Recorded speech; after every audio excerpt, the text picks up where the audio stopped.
Bom, de todos esses temas, né, que foi trabalhado na disciplina didática e metodologia do ensino de história, a gente resolveu falar um pouquinho, né, sobre os pensadores da educação. O nosso grupo ele é composto por mim, Alex, pela Joana, pela Fernanda, a Lídia e o Anderson. E a gente vai estar abordando essas características desses grandes pensadores que contribuíram tanto na história quanto na questão da educação. Trouxeram, né, teorias, conceitos para inovar a questão da educação.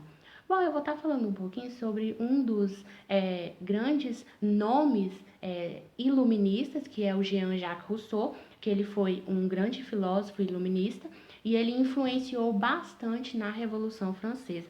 Então, Jean-Jacques Rousseau ele influenciou nesse marco que teve, né, nessa transição da Idade Moderna para a Idade Contemporânea, que foi a Revolução Francesa. Bom, o interessante quando a gente vai falar do Jean-Jacques Rousseau é que o Rousseau ele não era muito vinculado à política. Até então, que naquele período, o Jean-Jacques Rousseau ele era até músico, e isso é algo bastante interessante quando a gente vai estar abordando essa biografia desse autor. E ele trouxe, né, várias contribuições, tanto para a história, né, quanto para a questão da educação. Para o indivíduo mesmo, o Jean-Jacques Rousseau ele traz uma contribuição muito grande na sua obra O Contrato Social. Nesse livro, o Jean-Jacques Rousseau ele traz para a gente, né, ele faz uma abordagem que o indivíduo ele é bom por natureza, sendo esse indivíduo um bom selvagem.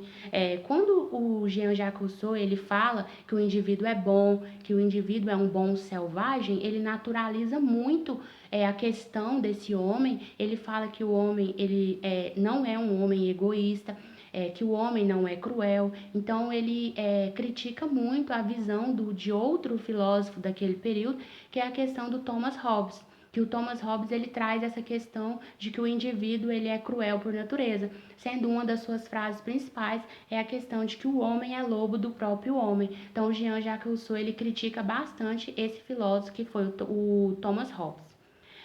O Jean-Jacques Rousseau ele traz para a gente que o homem, apesar de ser bom, apesar de ser, né, esse ser bom, o homem em algum momento ele cria um Estado, ele tem essa necessidade de criar esse Estado e esse governo para estar tentando diminuir essa questão da desigualdade existente.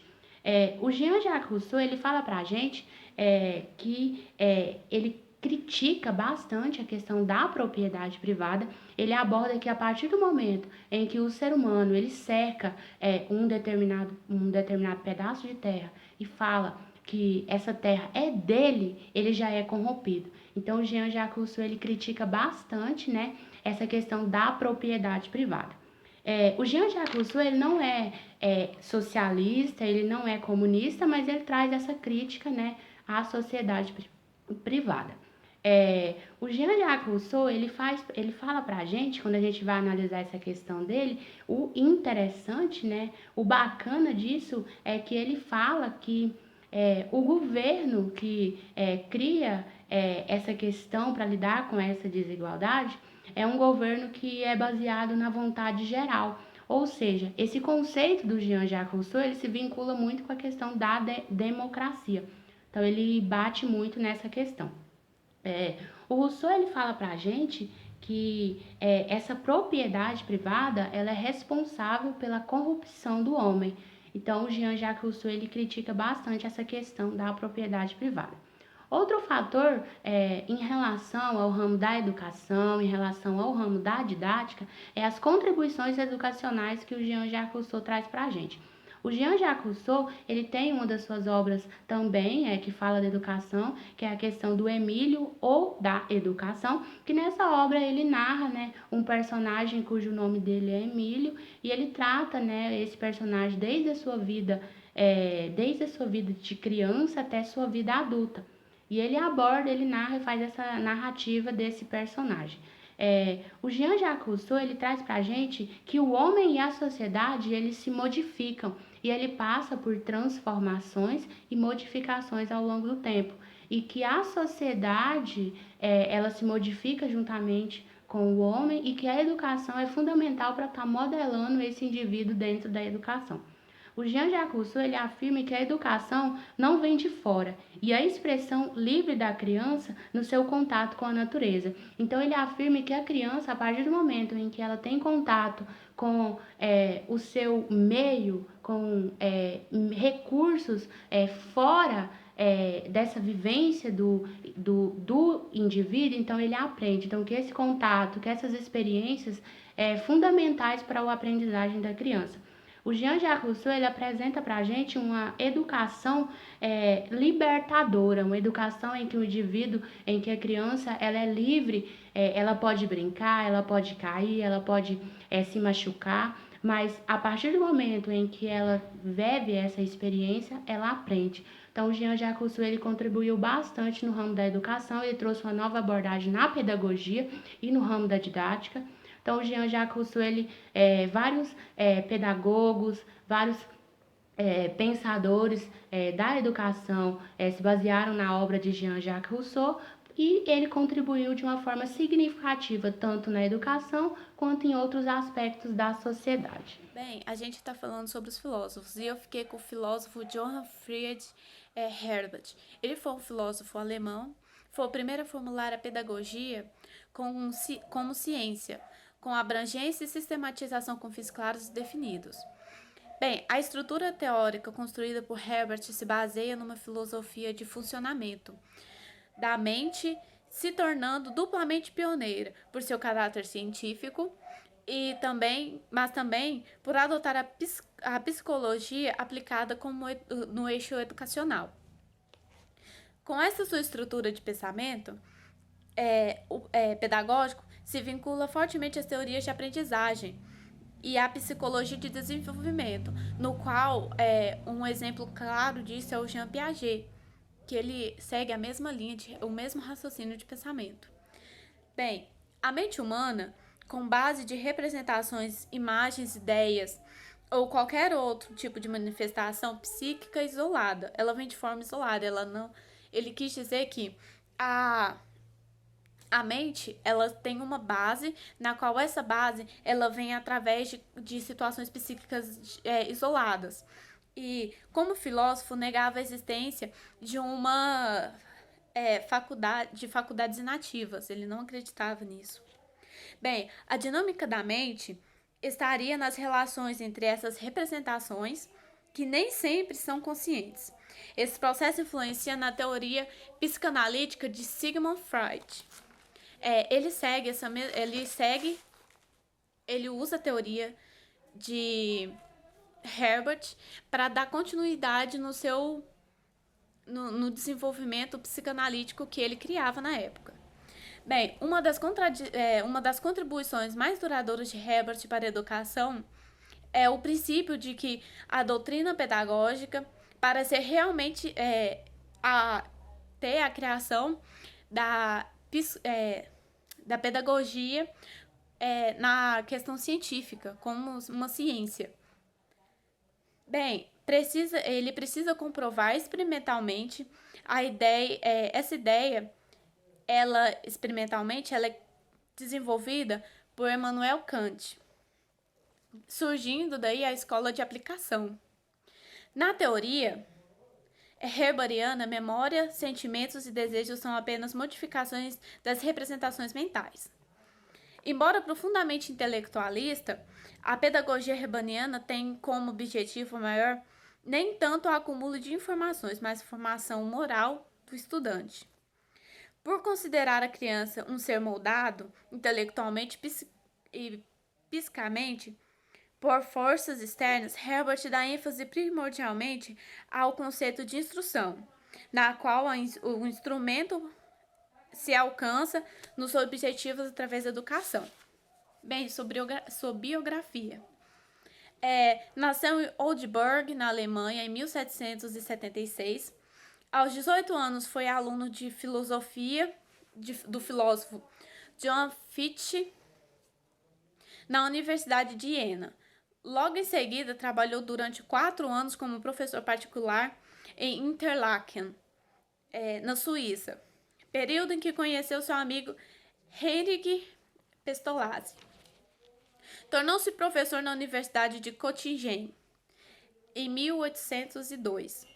6 anos depois assumiu a cátedra deixada a vaga por Kant. Em seguida, ele lecionou lá até 1833. Quando reassumiu o posto de professor de filosofia em Göttingen,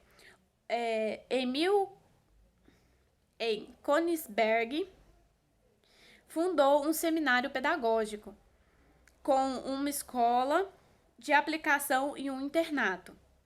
Os estudos mais importantes de Herbart foram no campo da filosofia da mente, a qual subordinou suas obras pedagógicas. A influência de sua teoria se estendeu até o século XX. Bom, meu nome é Anderson Gomes, eu vou falar sobre John Dewey e primeiro eu vou começar falando sobre a biografia dele e logo em seguida suas contribuições para a educação. John Dewey, ele nasceu em 1859, em 20 de outubro. Bom, ele nasceu na cidade, no estado, né, norte-americano. John Dewey, ele iniciou seus estudos entrou na faculdade aos 15 anos e aos 20 anos ele se tornou, iniciou o seu trabalho como magistério, né? Ele foi casado 2 vezes, teve 5 filhos e morreu em 1952 aos 93 anos. Agora eu vou falar sobre a contribuição de John Dewey para a educação. Dewey, ele desenvolveu seu interesse pela educação quando ele percebeu que a educação da época ela era baseada em tradicionalismo, né? E ela não tinha inovação de nenhuma forma. E ele observou também que era um ensino que não acompanhava, que não tinha acompanhação das descobertas da psicologia e também não tinha também os movimentos sociais e políticos, né? Essas contribuições também. Ou seja, que era algo paralisado, igual eu disse, que não tinha contribuições nenhuma, que não tinha contribuições, que não tinha inovações. John Dewey, o objetivo de John Dewey do ensino era de educar o estudante como um todo, na parte emocional, física, intelectual. E para Dewey a escola era um universo em miniatura. E as crianças precisavam aprender a lidar com esse pequeno espaço para depois conseguir enfrentar todo o seu ao redor. Dewey, ele fundou a escola de pragmatismo, que era baseado nas ideias de que um conhecimento precisava ser passado para alunos com uma interação e não que era algo que não era como algo fechado, acabado, e que não permitisse como uma interação. Ele não usava a palavra pragmático para sua filosofia. Ele preferia usar o termo instrumentalismo, pois achava que as ideias serviam de instrumentos para a solução das adversidades. Dewey, ele influenciou o ensino no mundo inteiro, principalmente aqui no Brasil, juntamente com Anísio Teixeira e sua escola nova. Meu nome é Fernanda e eu vou falar sobre o teórico Jean-Henri Pestalozzi. Bom, ele nasceu em 12 de janeiro de 1746 na Suíça e faleceu em 17 de fevereiro de 1827. Pestalozzi, ele foi um teórico que incorporou o afeto à sala de aula. Para o educador suíço, os sentimentos eles tinham o poder de despertar o processo de aprendizagem autônoma nas crianças. Bom, ele afirmava, né, que a função principal do ensino é levar as crianças a desenvolver suas habilidades natas e que, segundo ele, o amor ele defraga o processo de autoeducação. Dora Encontre, ela foi uma das poucas estudiosas brasileiras, né, que dedicou-se a estudar sobre ele. Apesar dele não ter muitos livros no Brasil traduzidos, né, para o português, ele tem bastante textos, artigos que dá para estudar sobre ele. Segundo o Pestalozzi, o processo educativo ele deveria englobar 3 dimensões. Quais dimensões eram essas? Era a cabeça, a mão e o coração. O objetivo final do aprendizado, para ele deve ser de formação tripla, que é que envolve, né, o intelectual, o físico e o moral. Bom, ele teve bastante contribuição para a educação brasileira. E por fim, né, eu vou falar sobre uma frase dele que é: toda criança ela deve ter os desenvolvimentos dados por Deus. Ou seja, observa-se que para ele as crianças elas têm o direito de uma formação plena. Por isso, e isso são desígnios divinos. E eles têm as suas ideias bastante influenciadas por Rousseau. Olá, eu irei falar sobre Froebel, um pensador alemão, seguidor das ideias de Pestalozzi. Froebel foi um dos primeiros educadores a considerar a infância como uma fase de grande importância na formação das pessoas. Essa ideia hoje é considerada pela psicologia, ciência da qual Froebel é o precursor. Ele privilegiava a atividade lúdica, porque ele percebia o significado funcional dos jogos, das brincadeiras, no desenvolvimento sensório-motor das crianças. E também aperfeiçoava as habilidades delas, né? Ele adotava uma ideia de aprender a aprender, onde a criança tem que aprender a aprender. Fala também do treino de habilidades, que consiste onde a criança exterioriza aquilo que ela tem no interior e interioriza o exterior. Ou seja, a criança, aquilo que ela tem dentro de si, no interior, ela se expressa para fora, para as outras, né? E aquilo que ela vê no exterior, no mundo, ela traz para dentro, ela absorve o conhecimento, ela aprende mais. Froebel, ele também era um grande defensor da educação sem imposição, deixar a criança livre para aprender. A sua pedagogia, ela era a pedagogia da liberdade. Concluindo, para Froebel, a educação, ela se baseia na evolução natural das atividades da criança, ou seja, as atividades dela vai evoluindo, assim ela vai aprendendo.